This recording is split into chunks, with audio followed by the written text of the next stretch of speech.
अगर Indian express ने सवाल पूछ लिया था तो इंडियन एक्सप्रेस पे छापा पड़ गया था राजीव गांधी के जमाने में। का वो पत्रकार याद है जिसने मिड डे मील वाली खबर चलाई थी? कितने दिन जेल में रहा था? पत्रकार था वो। और भी कितने पत्रकारों का उदाहरण दूं? याद है आपको जब हाथरस में रात के 2 बजे आपकी पत्रकार महिला साथी कवर कर रही थी तो पुलिस कैसे बाड़बंदी कर रही थी? ये आज हमको स्वतंत्रता की बात कर रहे हैं। कहा गया है, सुना गया है, कोई न बोले। ज़बां दराजों को मशवरा है, कोई न बोले। अजीब लुकनत पसंद हाकिम से वास्ता है, जो चाहता है, जो सोचता है, कोई न बोले। बोले ना। दोस्तों, आज हम बात करेंगे इमरान प्रतापगढ़ी की उस शायरी की जिसने एक लाइव डिबेट में चित्रा त्रिपाठी को पूरी तरह चुप करा दिया। आखिर क्या कहा इमरान ने और क्यों ये वीडियो सोशल मीडिया में वायरल हो रहा है, आइए जानते हैं। दोस्तों, शायरी दिल को सुकून देने के लिए होती है, लेकिन जब एक शायर गुस्से में हो तो उसकी शायरी एक धारदार हथियार बन जाती है। हाल ही में एक लाइव टीवी डिबेट में ऐसा ही कुछ देखने को मिला, जब इमरान प्रतापगढ़ी ने अपनी शायरी से चित्रा त्रिपाठी को करारा जवाब दिया। दरअसल ये घटना तब हुई जब एक कार्यक्रम के दौरान चित्रा त्रिपाठी के साथ सुधांशु त्रिवेदी और इमरान प्रतापगढ़ी मौजूद थे। बहस के दौरान चित्रा त्रिपाठी ने इमरान पर सवाल उठाए। उनका अंदाज तीखा था, लेकिन इमरान ने न केवल अपनी बात को मजबूती से रखा बल्कि अपनी शायरी में उनका जवाब भी दिया। उनकी शायरी के शब्द इतने गहरे थे कि चित्रा समेत पूरे चैनल पर सन्नाटा छा गया। उन्होंने क्या कुछ कहा, आप भी सुनिए। ये बड़ा सवाल है। अब बड़ा सवाल ये है, बहुत बड़ा है, ये बड़ा सवाल है कि ये जीत क्यों जाते हैं। है ये मुद्दा, लेकिन उसके बावजूद अगर ये जीत रहे हैं तो इसका मतलब आप समझ रहे हैं। मैं रीजन बता रहा हूँ। अब मैं बता नहीं, ये प्रश्न इन्होंने हमसे पूछा है, जीत क्यों रहे हैं?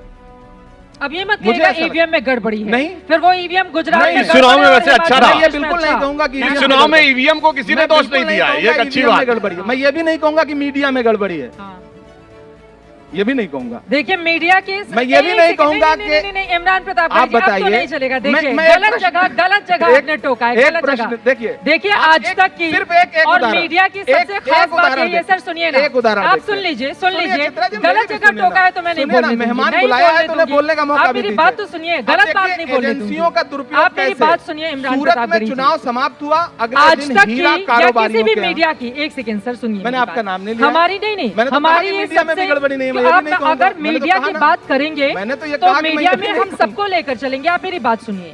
हमारी सबसे अच्छी खूबसूरती यही है कि हमारे ही मंच पर पूरे स्वागत सत्कार के साथ हम आपको बिठाते हैं और आप हमारे खिलाफ बोलते हैं, उसका हम स्वागत करते हैं। चित्रा जी, हम एक दूसरे के सबसे बड़ी ताकत यही है। हम एक दूसरे के पूरक हैं। मीडिया और सियासत दोनों एक दूसरे के पूरक हैं। हम भी नहीं है तो आप भी नहीं है, आप नहीं है तो हम भी नहीं है। हमें आप बुलाते हैं, हमारा स्वागत करते हैं इसलिए क्योंकि हमारी जरूरत है आपको, आपकी जरूरत हमें भी है। हम एक दूसरे को सम्मान दें, एक दूसरे की सच्चाइयां देश को दिखाएं। तुम्हारी बज़्म के बाहर भी एक दुनिया है मेरे हुजूर, बड़ा जुर्म है ये बेखबरी। हम एक दूसरे के साथ हैं, हम एक दूसरे के पूरा। बेखबरी रहती तो खबर देने के लिए यहाँ क्यों बुलाते आपको? मैं व्यक्तिगत, मैंने कहा ना, सूरत में चुनाव हुआ, अगले दिन 30 से ज्यादा हीरा कारोबारियों के यहाँ छापे पड़ने शुरू हो गए। टाइमिंग का खेल कितना शानदार है। आप इसे नहीं मानेंगे कि एजेंसियों का दुरुपयोग है। अब सुप्रीम कोर्ट ने तो कहा ही था सीबीआई तोता है क्या? क्या आप एजेंसियों आप ही के समय में कहा था ना? एजेंसियों का सदुपयोग कर लीजिए चुनावों के समय पे, और उसके बाद फिर ये कहिए कि ये जीत क्यों जाते हैं। हम भी परेशान हैं, जीत क्यों जाते हैं। मुद्दे पूरे देश में इनके खिलाफ हैं, हम भी परेशान हैं, देख रहे हैं। मैंने कहा ना 100, मैं मोरबी होके आया, मैं मोरबी होके आया हूँ। मैंने कहा ना, लाशें बिछी थी फिर भी जीत गए। अब तो देश से सवाल पूछना है कि भाई और कैसे, तुझको कितनों का लहू चाहिए अर्ज़े वतन, कितनी आहों से कलेजा तेरा ठंडा होगा। तो हमें भी तो पूछना है।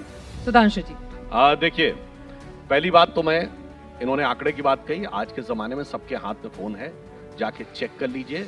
हमारे जमाने में कभी भी, सिर्फ 2020 कोविड का दौर छोड़ के, महंगाई की दर कभी डबल डिजिट में नहीं रही है, अटल जी के जमाने से लेकर मोदी जी के जमाने तक। और इनके जमाने में हमेशा ज्यादातर डबल डिजिट में रही है, 10% से ऊपर रही है। ठीक है, 2010-12 में ये बताइए, महंगाई टाइम खाए जाते किसके जमाने में बना था गाना? हमारे जमाने में बना था। ये गाना आप लोग याद है? पाउडर वाले दूध की मलाई मार गई, राशन वाली लाइन की लंबाई मार गई, बाकी जो बचा था वो महंगाई मार गई। 26% रेट ऑफ इन्फ्लेशन थी और 2% रेट ऑफ ग्रोथ थी। आज इसके बावजूद स्थिति यह है कि 6.4 या 7% रेट ऑफ इन्फ्लेशन है और ग्रोथ रेट 7.5-8% है। खैर, कोई बात नहीं, मीडिया के ऊपर बोल रहे हैं जनाब। अरे आपको तो ध्यान रखना चाहिए, आप तो शायर भी हैं और कांग्रेसी भी हैं। जब इमरजेंसी लगी थी तो जानते हैं कौन सा शेर बोला गया था?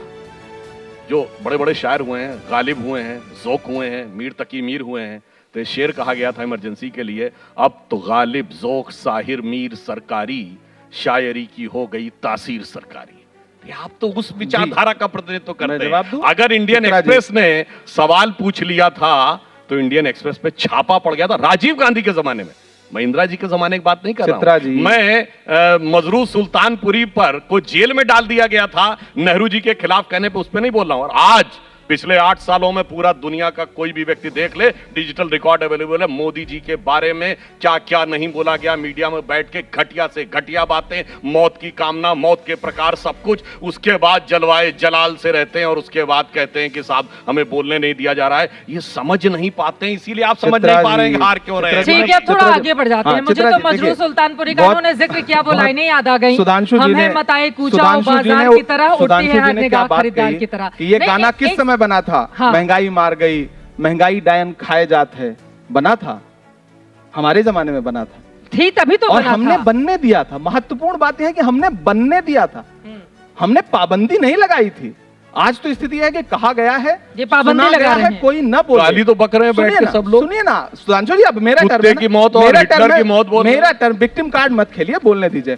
कहा गया है, मिर्जापुर का वो पत्रकार याद है जिसने मिड डे मील वाली खबर चलाई थी, कितने दिन जेल में रहा था, पत्रकार था वो।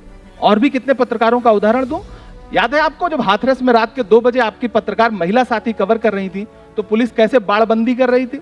ये आज हमको स्वतंत्रता की बात कर रहे हैं। कहा गया है, सुना गया है कोई न बोले, ज़बां दराजों को मशवरा है कोई न बोले, अजीब लुकनत पसंद हाकिम से वास्ता है, तो चाहता है जो सोचता है कोई न बोले, बोले ना कोई। आज आप गाना लिख दीजिए, महंगाई पे जेल चले जाइएगा। अरे आप इतना तो बोल रहे हैं, कह रहे हैं बोलने नहीं दिया जा रहा है, हम ये बोल तो रहे हैं, कमाल हो गया। हम बोल रहे हैं। अरे आप कौन हैं? मैं इसलिए जिंदा हूं कि मैं बोल रहा हूं। सब लोग बोल रहा है, दुनिया किसी यहाँ गुंडे पर की बैठा कहानी हुआ नहीं हर लिखती। शख्स बोल रहा है मेरी बात किसकी सुनिए, जुबान पर ताला लगा हुआ है। कितने पत्रकार जेल गए आपको नहीं पता है?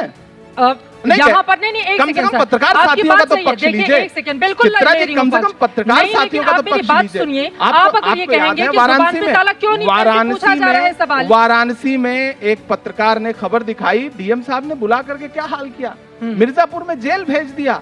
आप कह रहे हैं कि पत्रकारों के मतलब सब स्वतंत्रता है, आप मानती हैं? इमरान जी, अगर आप सरकार की तारीफ करेंगे तो स्वतंत्रता है। एक सेकंड सर, आप सरकार की तारीफ हो जाएंगे, आप मेरी बात सुनिए। सरकार की तारीफ यही वो देश है जहाँ पर एक वक्त ऐसा आया था जब काला अखबार भी निकला था, और उस दौर को बताने की जरूरत नहीं है। यही वो दौर है जब स्क्रीन भी काली हुई थी टीवी चैनल। आपको बता दें कि डिबेट का यह क्लिप वीडियो सोशल मीडिया पर तेजी से वायरल हो गया। इमरान की शायरी के साथ उनका आत्मविश्वास और चित्रा के सवालों पर उनकी करारी प्रतिक्रिया ने दर्शकों का दिल जीत लिया। लोग कह रहे हैं कि शायर ने न केवल अपने शब्दों से पलटवार किया बल्कि अपने अंदाज से सभी को सोचने पर मजबूर कर दिया। दोस्तों, क्या आप भी मानते हैं कि इमरान की शायरी ने सही जगह चोट की है? अपनी राय हमें कमेंट में जरूर बताएं।